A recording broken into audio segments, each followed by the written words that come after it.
HRM Talks, a safe space where we explore a myriad of topics to build better and good conversations with our children.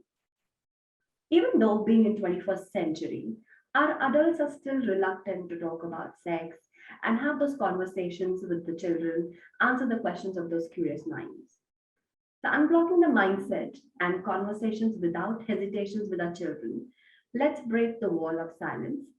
Introducing Miss Anju Kish, the CEO and founder of Untaboo. She's a certified sex educator, an author of award-winning book for children titled How I Got My Belly Button. She's also a producer of the only play on safety and puberty in India titled Growing Up, and is a global life skill ambassador for Parenting 2.0 USA. Welcome, ma'am. Thank you so much for being here. Thank you. Such a pleasure to be here. And kudos to the school for taking on a topic like this. Ma'am, there are a lot of things about how to begin this conversation.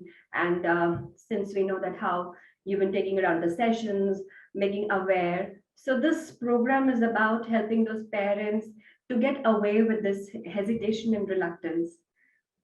So Right. Over to you. Well,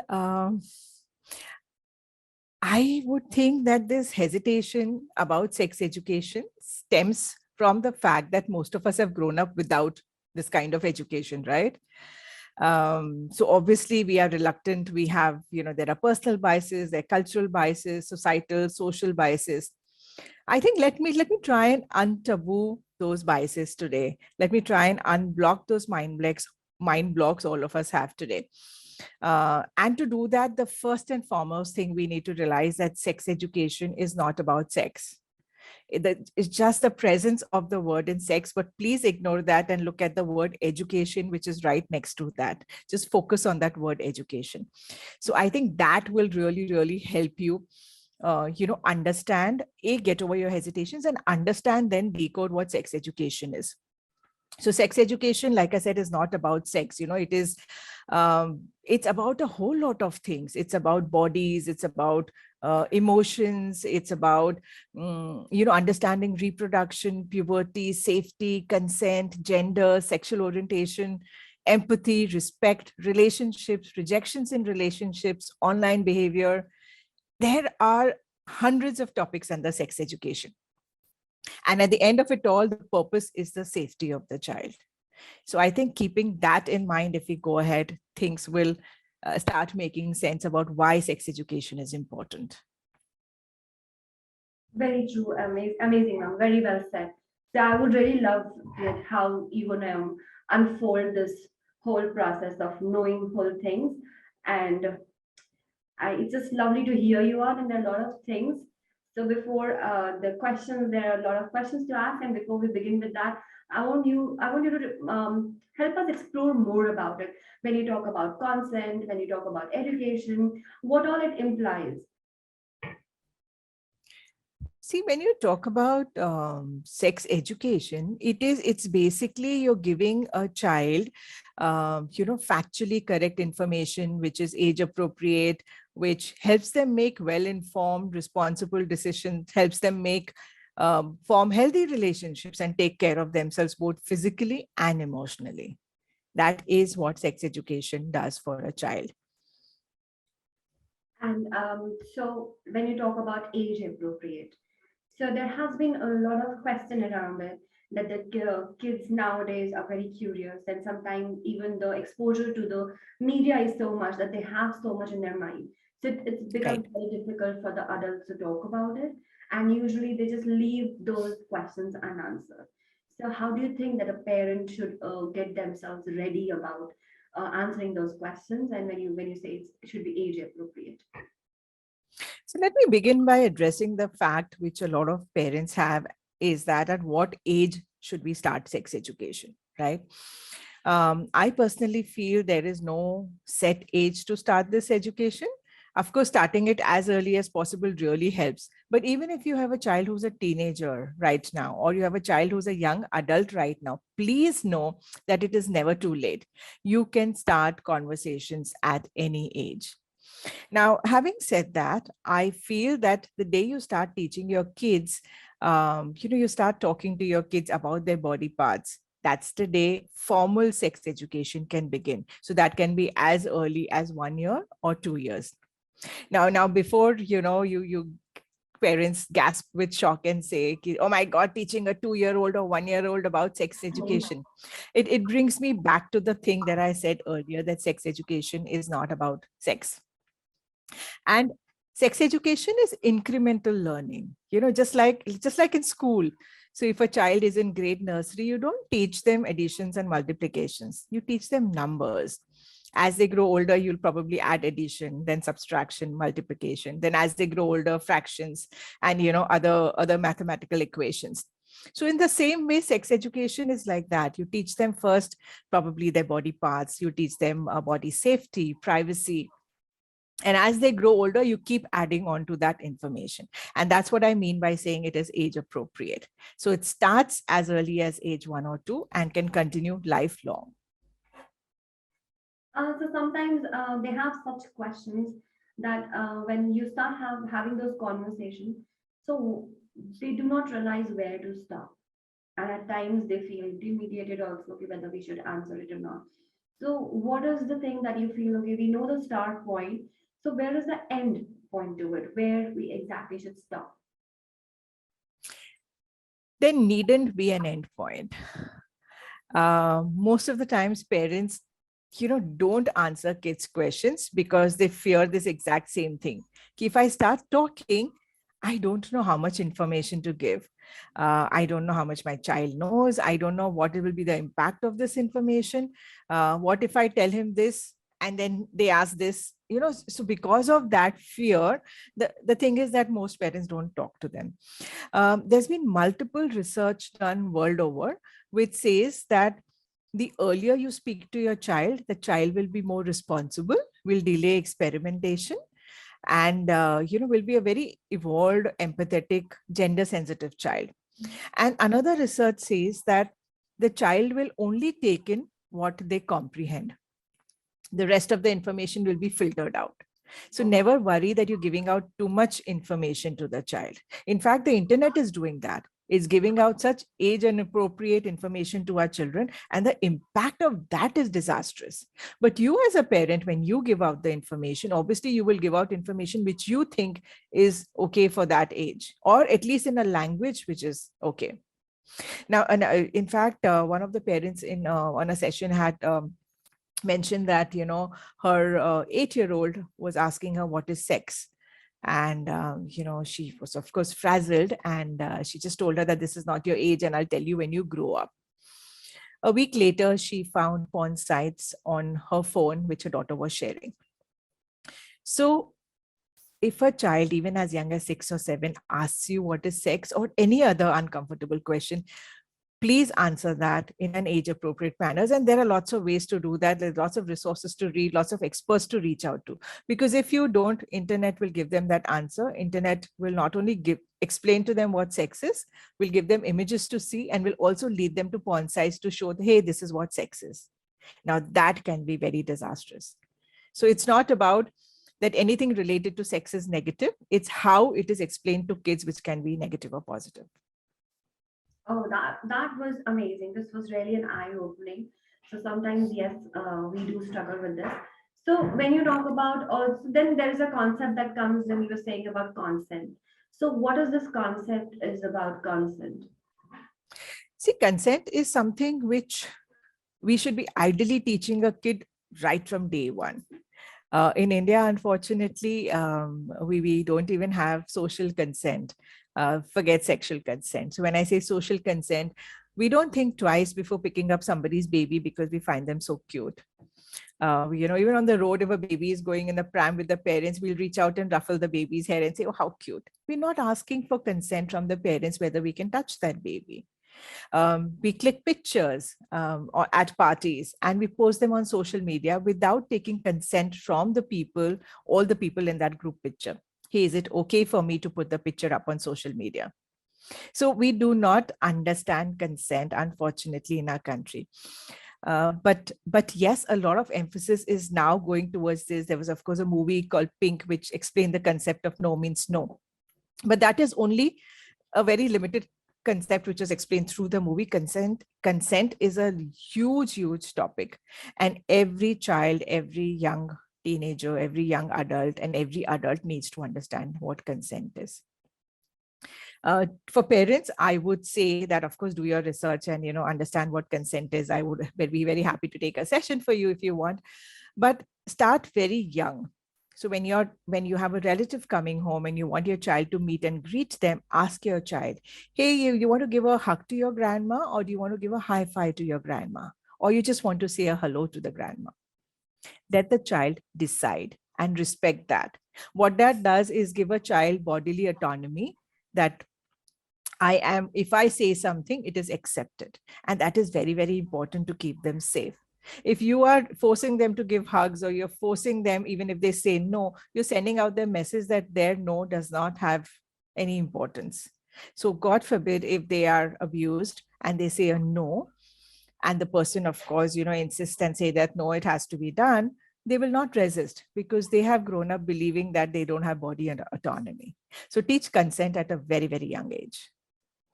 That is something that's really for me to actually, because looking around to the kids and to your own family, so usually just grandparents come, and sometimes you have to leave the kid back home with them. And even though when they are not willing to, we just forget those signs. So Right. very well said. So as a child grew up, when you talk about adolescents, you were speaking about teenagers, right? So they have this thing that's called romanticism. So how much is this correlated? And then you have a lot of stuff, as you said, in internet that just makes them more curious to explore more. How we can actually guide them well. The first and foremost thing to do is create a safe space at home. And secondly, to accept the fact that our children, the moment they hit puberty, they are sexual creatures. Because puberty starts with the production of the sex hormone, right? So, but for us parents, we would never want to accept the fact that our children can have sexual feelings, can have romantic feelings and emotions. And thus we try to push that as far away as possible. So first and foremost is to understand that it's a scientific and biological thing, and this is gonna happen. Now, if it is going to happen, then how do you create a safe space so that a child can express themselves at home? Kids as young as 8 and 9 have crushes, right? Now, give them that space at home. Accept the fact that they will have crushes. Learn, teach them how to deal with those complicated emotions. A lot of times we parents make fun of them, you have a girlfriend, huh? I saw you talking to that boy, your boyfriend, huh? We make fun, and we feel that, oh, we are very cool parents. We can talk about crushes with our children. But that's not being cool. For a child, that emotion is very real. It's very raw. The child is going through a lot of confusion. Their friends are anyways teasing them about their crushes. As parents, support them. In fact, talk about your crushes to your children. Tell them how, growing up you had crushes, how many crushes you had, how many times you got your heart broken. Talk about that. Talk about respecting people who have crushes on them and not making fun of them or not stop being friends with them. Talk about how to deal with heartbreaks with them. By doing all of this, you're not encouraging them to go out and have crushes, because crushes will happen anyways, whether you give permission or you don't give permission. But by you talking about it, or what you are doing is you're opening the door of communication. And if you don't talk about it, and if you frown about crushes and tell them that, hey, this is not your time to have crushes, this is the time to study. Is this your age? And that's what we typically say, right? What you're just ensuring that the child is never going to come to you and talk about their crushes. It will be a secret. So open up those doors, have those conversations. And of course, as they grow older, talk about sexual feelings. Teenagers experience sexual feelings, and that's very, very normal and natural. So talk to them about it. Talk about the fact that these feelings are natural, but at what age do we think we want to start experimenting? Have a conversation about it. Talk about the laws around that, talk about the pros and cons of that, give them options that, hey, you know what, we understand that these feelings are normal sexual feelings, but do you know that there's a concept called masturbation? Talk to them about the pros of masturbation, or talk to them about the hygienic practices about masturbation. Masturbation is a topic which is such a taboo in our country, but I think it's such a beautiful way for anybody to expel their sexual energy, and it doesn't lead to pregnancy, doesn't lead to STI. So why not encourage our kids and help them, expel that sexual energy in a safe way, of course. Yeah. I would totally agree with that. Just this term gonna give them a like their eyebrows gonna be up, okay? What are Right. we talking about and what we are supposed to tell them.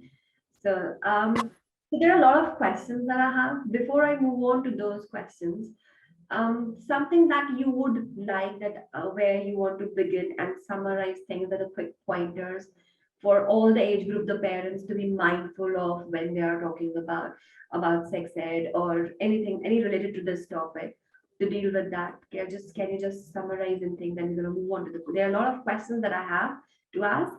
So I want you to just quickly summarize and we'll begin with that. Well, if you were to ask me to give some tips, I think first would be have conversations. As simple as that. Have these conversations at home. Do not brush them aside. And this conversation should be had by both parents.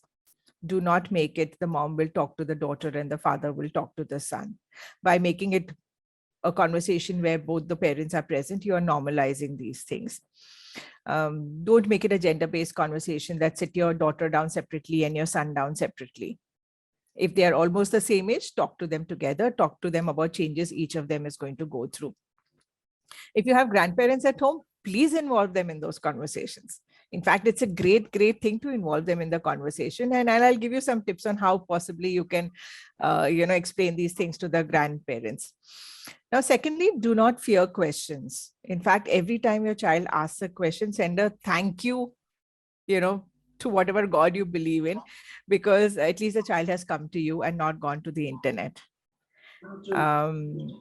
Do not, I would say, do not scold your child for coming to you with a question. Do not make fun of the child. Do not start advising them every time they come to you with a question. They don't want that advice. They just want to share. They just want to vent. Of course, advices are necessary also, but I think just listen to them, create that completely non-judgmental space where they feel safe to come and express. So in short, if I were to say it in one line, become an askable parent who your child can come to ask anything without worrying about being made to feel guilty or, shamed for asking questions like this. Very well said. That's very true. Sometimes it's always good to be your listener than always answering to all the questions because not necessarily right. answers all the time. And if I may, Supriya, add one more thing, is that don't wait for a trigger to start these conversations. Typically parents feel that, oh, my child is not asking these questions, so my child is not thinking it. And or I don't know how to start these conversations. So you don't start these conversations, and then something happens. You'll find porn sites on their computer, and then you'll say, oh my God, I need to start these conversations. Or you'll hear about a sexual abuse case in the school or in the neighborhood, and then you say, oh, I want to start these conversations. Or you'll hear your kids using swear words, and you'll say, oh, I want to start these conversations. So these are trigger points. Do not wait for trigger points. Start conversations before you have these trigger points. Prevention is better than cure. That just reminds me this line. Right. Yeah. All right. So at what age parents should start educating children about sex education? Well, like I said, I think we spoke a little bit about this earlier, is that as young as 1 or 2, when you start teaching them about their body parts, teach them the correct names for their body parts, because parents tend to teach them the names of all their body parts except their genitals, right? We give them pet names. This is your nunu, this is your vivi, and so forth, so on and so forth. But so you're already sending a message to them that there's something not quite right about these body parts. So do not do that. Start teaching them the correct names, because that is also about their safety. In fact, there was an incident where this little girl, 4 years old, went to school and told her teacher that my uncle wants to, eat my cookie, and I don't want to do that. Don't want to give it to him. So the teacher was like, hey, come on, listen, we are doing a session in class every day about sharing, how you should be sharing your things. So please give your cookie to your uncle. Now, unknown to this teacher, cookie was the term this girl's parents had given her genitals, that this is your cookie. Now, imagine the situation, right? Why do we want to put our child in these situations by giving these terms pet names? Give them the correct terminology to use. We don't say that your eyes are CC or your nose is smellu, right? So give them that this is your penis, this is your vulva, and these are your private parts. Nobody is allowed to touch them. Start there. Start that conversation very early on. Right, very, very true. I never had this thing in my mind here. This can be the way that even things can turn out to be. Okay, so who should start this conversation at home? Parents or children? So when you were talking about this, you said like both the parents, but sometimes Yes. there are like single parent and there's still so much reluctant of. Of course. No, no. If they're single parents, then any parent who's present, with the child should start this conversation. If there's a guardian, the guardian can take on this conversation. But of course, it has to be an adult who's having this conversation. That is very, very important. Now, that adult could be a parent, it could be a guardian, it could be a teacher, counselor, an expert like me, but it has to be an adult. But if you were to ask me whether the child should start this conversation or the parent, for the child to start this conversation, that safe space needs to be created at home for the child to feel comfortable to start this conversation. So obviously the onus is first on the parents to start this conversation. And like I said, don't wait for the trigger points.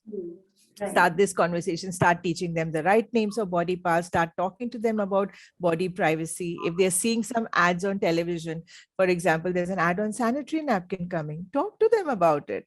Ask them, hey, do you know what this is for? So start those conversations, please. And there is always an age appropriate way to telling a child what a sanitary napkin is. Please don't tell them it's an adult diaper. And don't tell them that the fairy don't tell them that the fairy put the baby in the tummy. You don't have to talk about sex to explain to a child how a baby gets into the tummy. But there are ways to do it, and find out those ways, reach out to an expert, but give the child the right information. Right. What is the mindset a parent should have towards this conversation? I think the only mindset, I think I'll go back to my statement, is promise to yourself that I will be an askable parent. Whatever question comes my way, I'm going to ensure that I give an answer to my child. Once you've made this promise to yourself, then you will figure out, okay, how do I answer this question? It's almost like saying that, okay, the New Year resolutions that we make, okay, from tomorrow, I'm going to start exercising. Once you've made up that mind, or you made up your mind, I want to lose weight, then you will figure, okay, how do I lose weight? Do I diet? Do I go to a gym? What do I do? Similarly, promise yourself that you'll be an askable adult and you will be able to find ways. If a child asks you a question which you don't know how to answer, and suddenly out of the blue this child asks you a question and you're completely taken aback, how do I answer this? The first and foremost, try and keep a Buddha face. This kind of face which does not give anything away, because a child looks for your reaction more than your answer at the first go. So switch to the Buddha face, and then if you know the answer, give it to the child. If you do not know how to answer this question in a age appropriate manner, ask for time. Appreciate your child saying that, hey, I really like the fact that you asked me this question and I want to give you an answer, but I'm not very sure how to, put it in words. Can you give me one day and I will get back to you? Take that time, go do your research, find an answer, come back to the child the next day and said, hey, remember yesterday you asked me this? Okay, this is what it is. What you've done, you've not just given an answer to the child, you have forever become an askable parent. You've opened those days of communication. those doors of communication, and the child, instead of going to the internet, is now going to come to you to ask. So that is the mindset I would encourage all parents to go with. Become an askable parent. Oh, very well said. So when you say about the Buddha face, so just reminded way back in my childhood, so every time when I had to go to my mom to ask something, so I had to see okay, what mood she's in. So if I ask something, so what reaction is she giving before? Right. So that's very, very well said. That's very true, ma'am. So how can parents unlearn the taboo that they have acquired due to unavailability of viable success? See, it's the years of conditioning, right? We've grown up without sex education. So we are hesitant. We've grown up hearing that it is against our culture. So we have hesitations. We've grown up hearing that this is Gandhi bath. So we have hesitations. Plus, we have hesitations because we do not know the impact of this conversation. A lot of us feel that, hey, we grew up without any sex education and we are doing fine. So our kids will also do fine. This is a natural thing. They will naturally learn it. But we cannot compare our times with their times. The kind of exposure these kids have today, we didn't have growing up. The kind of access to information at the click of a button they have. The kind of stuff which is out there, which can cause such major life changes, we didn't have at that point of time. So it's very important to get over these hesitations and start talking to them. If you do not know the subject matter and that is your hesitation point, then make an effort to know the subject matter, or send your child to a subject expert. Don't make that as an excuse for not talking. If you hesitate about the fact that, oh, I don't know what to say at what age, how much do I say, then get clarity on that. There are lots of articles online, or again, reach out to an expert who will be able to tell you at what age, what is the conversation you should be having. But if your hesitation is because you're worried about the impact of this education, and a lot of parents tell me this, that, oh, I don't want to talk to my child about sex because that would mean I'm giving them permission to have sex. But tell me, don't you warn your children against alcohol, drugs, smoking? That, hey, don't smoke, don't do drugs. This is what's going to do to your body. Does that mean that you're giving them permission to have alcohol, drugs, and, or smoke? It's not, right? So the same logic applies here. When you're telling your child about the sexual act, you're not giving them permission. You're teaching them how to be safe. You're teaching them, giving them the information about what is sex, what is safe sex, what is consent, what is relationship. You're giving them all that information so that they are able to take, informed decisions as they grow up. True, like informed, being informed is very important than just taking things. So, how to explain the necessity of sex education to the people in society that still believe in orthodox beliefs? So, this question just reminds me of what you were talking of involving grandparents. So, even in Right. our family, so it becomes very difficult at times to get over with that mindset, right? I think the first thing to do is again decode sex education. The moment you say sex education, you understand that sex education is not about sex. So tell the older generation that we teach our kids about good touch, bad touch, not okay touch. That is sex education. When we're teaching children about periods, that is sex education. Talking about, of course, the sexual act and reproduction is sex education, but it is beyond that. When we're teaching them about relationships, about respecting women, about how to um, have better relationship with parents, how to avoid peer pressure, because that's what happens during puberty, a lot of peer pressure. All of that is sex education. So I think explaining, decoding sex education will take away half the fear from the older generation about sex education. Talking to them about the fact that what the kids are seeing on the internet today, and isn't it better that we give them this information rather than the internet? We had a sixth grader in one of our sessions and we were talking about puberty. We were talking about the biological sex at that point of time. And this kid stood up and said that, Miss, do you know that girls like to be hit while having sex? Now, where is this coming from? Obviously, this child has seen something, and obviously a porn film, which showed him a violent kind of, sexual act. Now, what the child has seen is defining his attitude about women, about the sexual act, about relationships, about consent. You don't want children to grow up with these kind of attitudes. So I think telling the older generation that these are like what we used to have, you used to give us moral values. Sex education is also a value. It's a life skill. It's a value education that we have to give to our children. I think probably having those conversations might slowly shift the mindset. May take time. It's not going to be magic, but at least we can start those conversations. That's very true. So when we talk about a progressive nation, talking about relationship, respecting women, that's one of the very important aspects to be taken care of. And still, it's Also, if I may just add, Supriya, one more thing is that what our media is showing us today, right? The media, all the advertisement films show us that the bodies need to be beautiful in a certain way. You need to look a certain way to be beautiful. And you have a whole generation growing up with negative body images.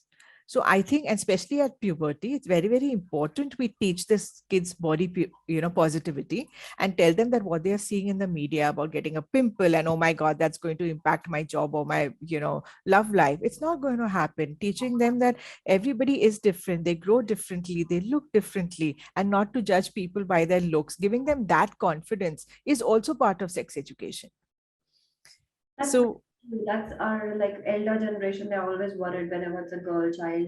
Oh, take care, they should right, mark and everything. right, It's very right. so what are some do's and don'ts one can teach kids around sexual and romantic practices? I think the first thing is give the child or the teen the confidence about their bodies. Talk to them about the fact that sexual feelings are normal, normalize those feelings, that they're normal, they're natural. Teach them to channelize those feelings positively. Talk to them about porn, talk to them about the unrealistic expectations stemming from it. Talk about sex. And when you're talking about sex, you, of course, explain what the sexual act is. But besides that, talk about the myths a lot of them have grown up with. And they have a lot of wrong beliefs. We have, 12th graders telling us that, ma'am, you don't need to use contraceptives. You just need to jump up and down after having sex and you don't get pregnant. Or, ma'am, having sex the first time doesn't make you pregnant. So they have these myths around them. So correcting all those myths, putting, the expectations, like I call it, correcting all of that. Talk about relationships, talk about consent, talk about rejection in love. Speak up about what they're facing in their environment, about hookup cultures, about same gender sex. Talk about respect, empathy, inclusivity. Talk about gender orientations, sexual orientations. There is so much to talk about with kids, and I think that's what we should be doing. And also, one more important thing, we should be having a conversation about sexuality. Teaching a kid from a very early age about diversity, about inclusivity is very, very important, because that will go on for you to be able to have conversations about sexual orientation, gender identity, so that you can even create a space, if the child wants to have conversations regarding their own identity. So the key thing is two things, two takeaways, I would say: be an askable parent and create a safe and non-judgmental space at home. That's wonderful. It was really wonderful, ma'am. And for everyone to just to know, if you want to have conversation with her and want to know about her, we'll be sharing the details of Untaboo out here only. You can check on the description. And just feel free to reach out. Even you can drop your questions in the comment section. That will be directly sent to ma'am, and she'll be answering those, and you'll have all the details with you. Thank you so much, ma'am. Indeed, it was really an eye-opening session, and there were a lot of things even I had in my mind, and you answered it very beautifully. Thank you so much, ma'am. It was a pleasure having you over here. Thank you. Thank you, Supriya. An absolute pleasure, and really kudos to HRM School for taking on this initiative and recognizing the importance of sex education in a child's life. So thank you for partnering with us to help raise a responsible generation. Thank you.